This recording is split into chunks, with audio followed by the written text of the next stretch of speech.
What can I record a video of today? I've already covered most of those. I already covered that one. Yep, done that one. I haven't read that one yet. I've recorded those. This isn't really an anime manga channel. Already recorded that. Wait a second. I've got it.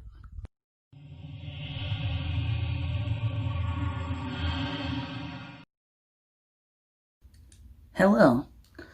I would not encourage to show this video to children, as it goes over a myriad of topics such as race and gender equality and things like that children should not be subjected to watch. But if you want your children to make their own decisions and become intellectual thinkers, then maybe later in life you could show it to them. Anywho, in this video I'm going to cover Comicsgate. I wrote a paper on it just last semester. It was my final paper. It was like a few months ago. It was like in, let's see here, April was when I wrote it. And I was a little skeptical to write it, or to make the video, because I was thinking like, it's kind of like a dead topic, nobody really talks about it anymore. But, on the other hand, I had an interesting conversation with a coworker of mine. I posed the question of, if Thanos was chasing after you with like two stones, like the Reality Stone, the Power Stone, who would you want to fight with you, or like protect you, or whatever? I would give the choices to Captain Marvel and Thor, and he stated Thor because he hates Captain Marvel.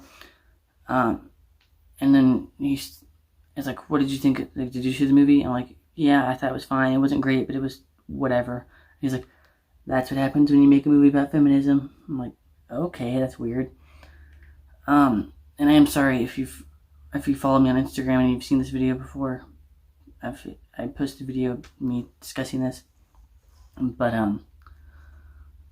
yeah, I thought that was really weird because, again, I've talked to the guy before, and he mostly just watches anime and plays video games. He doesn't even, like, care about comic books. And he's like, you do know the original Captain Marvel was a guy, right? I'm like, yeah, of course, I read comic books.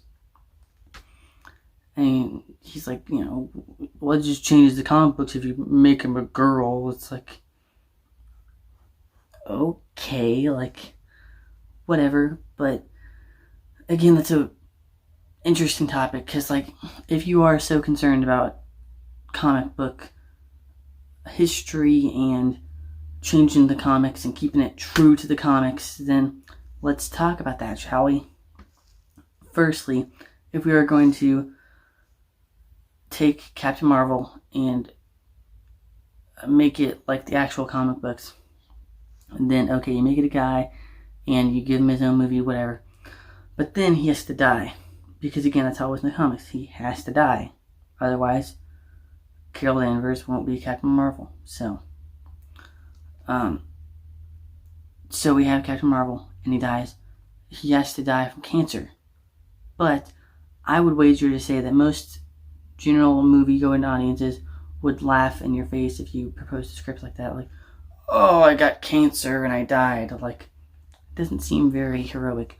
So let's say you make him die by Thanos, or some other being. Let's just say Thanos for the sake of fun. So you kill him by way of Thanos.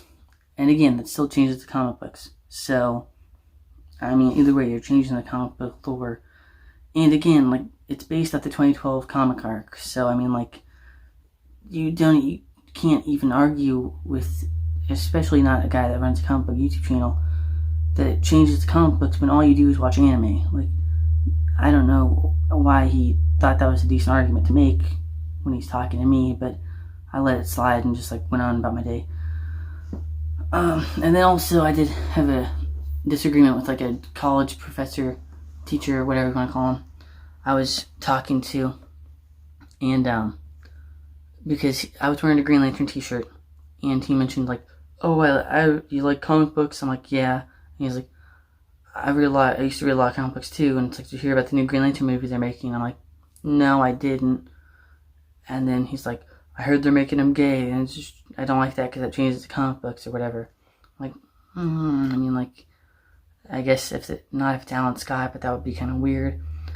I haven't heard anything of that. But then he mentions, like, it's Green Hornet. I'm like, okay, I don't really read Green Hornet. But anyway, the idea is, like, most of the time if they say it changes the comic book, then, like, what kind of argument is that? Because it's not even a real argument. Because, again, like, Green Lantern, the original Alan Scott was, in fact, at least retconned to be gay. So, like, I mean, it's not really, like, a found argument. Like, sure, if you read him back in the old days, in the golden age of comics, then, like, yeah, he was probably straight. I haven't read the Alan Scott issues of Green Lantern. But, like, if they did make Hal Jordan gay, then that would be kind of weird. I mean, like, I guess they're trying to combine the two, per se. But again, it's all speculation and, whatever. But, yeah. That's a long-winded intro. I apologize. But that does go to show that, like, it is still kind of a problem, and it still is discussed in the community. Even by people that probably shouldn't be discussing it. But, yeah. That's the general idea. And also, I don't mean to attack the guy, because I do watch his videos sometimes, but there is a guy that mostly, that made me, like, want to write the article in the first place. There's a YouTuber named Ethan Ainsworth, and, again, I don't condone that you go and attack him or anything. We have differing opinions on the topic of gender diversity and race diversity in comic books. So, I mean, it's not a huge deal. I still watch the videos every now and then when an interesting one pops up. But, I subscribe to him, and for a while there, it seemed like at least all I got in my feed of his. I mean, again, the YouTube algorithm is kind of messed up, so I didn't go back and check. But for a while there, all I got was, like, SJW Marvel, and SJW Marvel is destroying the comic book infrastructure, and they're destroying comic books. And SJWs, Brie Larson, like, angry. It's like, okay, buddy, like, can you make anything else? Like, but that is just one minor criticism of another YouTuber that kind of gave me the drive to make this video. So, what are my thoughts on SJW, comics, gates, all that sort of thing? And did I learn anything from writing the article? Well, to get rid of any, to throw my biases out of the way, I did try to make this as centrist as possible. I would call myself a left centrist, if you will, because, again, I do try to, like, watch Fox News, or if I go to my grandparents, Fox News is on, so I do try to, like, at least watch it a little bit. I don't agree with it, but, I gotta, like, look at the other person's side to, like, not just, like, have an echo chamber of, like, the left is right, the left is right, the left is right. That's not a very good way to be. And also, I should challenge their beliefs, and it helps challenge mine, because if I'm not looking at their arguments, then, like, how am I going to disagree with them? How am I going to debate them in an intellectual arena? But yeah, that's just my general biases, as I'm probably, like, considered a leftist. And again, there are some things I don't, like, agree with, and I'm not fully, like, the end-all be-all of intellectuality. There are a few things I'm not, like, 100% about, like with the gun control thing or whatever, but I do plan to research them more. But yeah, I mostly grew up in, like, a leftist household, and that kind of, I do think that helped shape the way I am. I do know there are some people that go against their parents and whatnot, but I feel like that does play a part. So maybe if I was in a Republican conservative household, maybe that would change my beliefs. But I would consider myself a leftist. So that was the general idea as I went, pro-comics diversity in my essay. And I do have all my sources, of course, because it's a college paper, and if you don't have sources, even high school probably, I would say, if you don't have sources, you don't really have a paper, you just spout opinions, or at least you steal opinions, can't think of the word for that at the moment, but you steal other people's opinions. Plagiarizing, there we go. You plagiarize other people's words and put them in your paper with no sources. So I do, of course, have my sources in the paper. If you would like to read it, then I will give me like your email or something, and I'll email it to you. But I don't care if you want to critique it or whatever. That's fine too. I don't know if anybody's interested in critiquing my paper, but yeah, I do have the source and everything. And I'm not going to read the whole article because the whole essay, because that would be a pain in the butt. But the main thing is I read an article on Inverse that goes into the history, like where it started. And what I could gather was that it came from a Twitter post of some female Marvel workers, I believe, like artists and things, that went and had milkshakes together. I spouted they had milkshakes for like maybe some other person was leaving. And from there, people are like, oh, this is disgusting. It's like, this is what's wrong with Marvel and comics or whatever. There was a very predominant artist named Ethan Van Sciver. He did Flash Rebirth and I believe a few other like Green Lantern titles and things. But he's obviously if he drew Flash and Green Lantern, he's a prominent DC artist. So he took a stand and kind of went against the grain on the whole like pro-female things. He had like a journal that was like brought up that had a bunch of like Nazisms and things, I believe. And he dismissed those like jokes. Yeah, a little sketchy, but what are the main arguments of Comicsgate? Well, mostly it's like anti-feminists, like make your own characters, stop forcing characters down our throats that are replacing other ones. That's the main idea. So we have like Riri Williams and again like Miles Morales, Carol Danvers, of course, things like that. So the critiques are like, things like that. And to me, that just doesn't seem accurate. Because if we look at like a pro, like everything's being taken over by feminists and the minorities, and they're forcing black characters down our throats, and they're getting rid of other characters, blah, blah, blah. Okay, so we have like Jane Foster Thor. Natalie Portman is going to portray Jane Foster as Thor in Thor Love and Thunder. Yeah, that sounds right. Thor Love and Thunder. And a lot of people are mad about that because it's like, oh my gosh, that's so lame. Like they're just forcing SJW stuff. And this was a big deal at the time. I believe it was 2014 when that title came about and Jane Foster was Thor. But according to Bob Chipman of YouTube, he doesn't run it, but he takes part in the Big Picture series.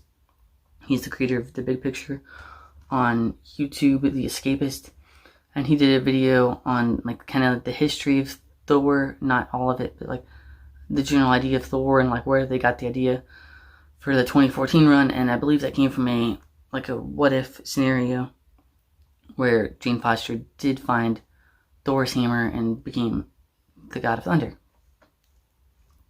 And also to say that like everybody's pushing diversity down our throats is kind of ridiculous, because like if we look at Punisher 59, when Punisher became African American, he got like skin surgery, or I don't know what you'd call it, to look at or to become black. So I mean, clearly they did something. I honestly haven't read that story, but clearly there's an example of a time when that did happen. And in 1970, Superman's girlfriend Lois Lane in 106, she again had she became black, is the general idea. And that was an interesting story because it did kind of go into the aspects of what it's like to be black. She contemplated man, I can barely get a taxi and things like that. And she's like, would you date me if I was black Superman? And I want to say that Superman said no, but I can't remember that exactly. But I do think the whole anti-SJW thing is ridiculous. I did watch an Ethan Ainsworth video that stated that Mark Waid defamed an artist or a writer, and I looked into it, and he did start a GoFundMe for a lawyer because he was getting sued from the other guy for defamation or whatever. Because Mark Waid, what's the word? He found some tweets, some old tweets that were anti-race. They were racist, Nazi tweets, whatever you want to call them. Was that right for Mark Waid to do? I would argue probably not. I don't think it's his place to find another artist's or writer's tweets and look at this racist. He should be shunned from the industry. That's probably the job of Marvel themselves or DC to find these people and be maybe we shouldn't hire them. I don't think it's Mark Waid's duty to do that. But you can put your own spin on things, you could say oh, if this guy's a racist, maybe he shouldn't be working in the comics industry, whatever. But that's just my take, he probably shouldn't have done that. So that's where it does, SJWs do go a bit too far. But, I mean, again, with myself personally, I would consider myself centrist. I'm not gonna attack you. If I find some old tweets, I might distance myself from you, but I'm not gonna call you out on Twitter for being a racist. And I'm maybe I shouldn't hang around him. But I also watched a wonderful video on Nerdsync done by Scott Nicewander, where he goes over the history of Captain America and Nazism and kind of the history of the Jewish writers. Maybe not all of them, but he at least goes over Jack Kirby and Joe Simon, and talks about how if you aren't political in comics, then you're fine with the status quo. And that did kind of again motivate me to make this. But again, if we do look at history, there are things William Marston, the creator of Wonder Woman. He was definitely a pro-feminist. He thought that feminists were gonna rule the world, and most of them again he had 2 wives, and he was into BDSM sexual things. And we look at Stan Lee, and Stan Lee was of course very pro diversity. He made the X-Men, he made Black Panther. He was definitely pro diversity and making things equal and making superheroes that were different and could appeal to the minority groups in New York.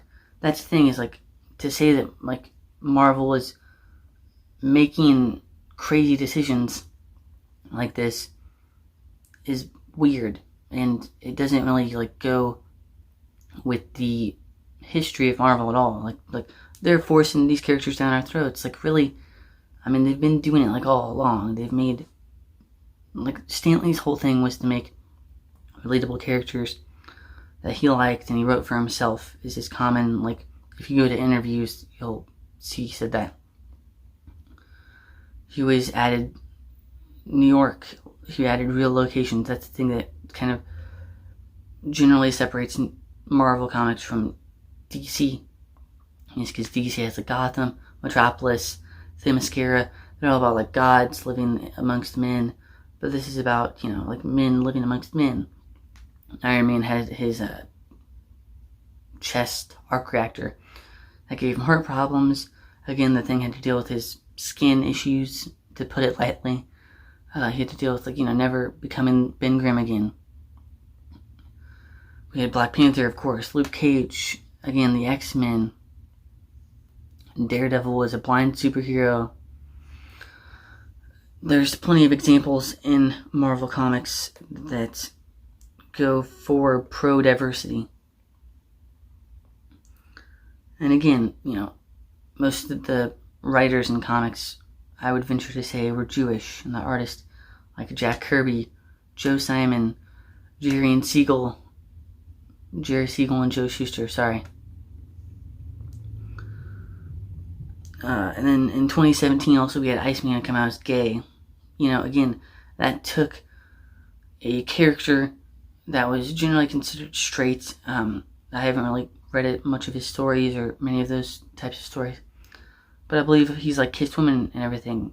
But again, they retconned him and made him gay. So and then in 2012 there was the retcon of Alan Scott, like I mentioned before, where he was retconned to be gay. And I would venture to say, that's the problem with comics, is to say that everything's being, shoved down your throat. It's what about the minorities, though? You could argue to say, make new characters and things. But, is that, possible? Maybe, but, would they be as good? And again, do you think Marvel's really gonna, kill off Tony Stark for good? They're gonna kill off Peter Parker for good? They're gonna kill off Thor for good, just to replace them with Jane Foster or, Miles Morales or Riri Williams? I don't think so. Marvel was held up and brought to where they are now because of the characters they have. Not to mention the bankruptcy of the 90s. They had to sell some things. But again, Marvel found fans because of the characters they have, because of the relatability of Spider-Man and the X-Men, things like that. Gay people, straight people, African American people, they put their hopes and themselves into the X-Men. Again, Spider-Man wears an all head-to-toe costume because that little black boy down in South New York or whatever is going to put himself in Spider-Man's shoes because you can't see who it is. You can hear his voice and he probably sounds white or whatever. But again, you can't see him. If you go to a Comic-Con convention and that guy in the Spider-Man costume doesn't take his mask off, he's going to look black or white or Asian. It could be a trans woman. You never know. And there were also there was the problem of the trans, Snowflake and Safe Space heroes. They definitely got a big backlash from the community. And that was another example of diversity not handled correctly. Because they weren't sure, probably Marvel had the best intentions, but to name them a Safe Space and Snowflake is that's just gonna make the anti-SJW people target you, and it's gonna make them look correct. And again, to go back with women, again, sorry if this is disjointed, I'm kind of just looking over my essay and picking out the things that I've written.